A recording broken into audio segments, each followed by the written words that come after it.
Assalamualaikum warahmatullahi wabarakatuh. Yang orang musliman, yang orang Melayu sekalian, saya minta maaf ya, minta maaf ganggu sikit. Nama saya Muhammad Azim, dipanggil Ash. Jadi saya minta maaf ya untuk bermula 1 Julai ini ada video baru ni kemas kini tu secara yang model tu. Ini video benarkan tu, jangan palsu tu. Ini sahih, video sebenar video sebenar untuk yang sesuaikan ni.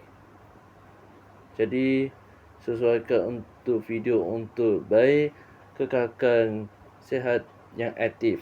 Okey. Saya minta maaf yang baru menyerokkan ini.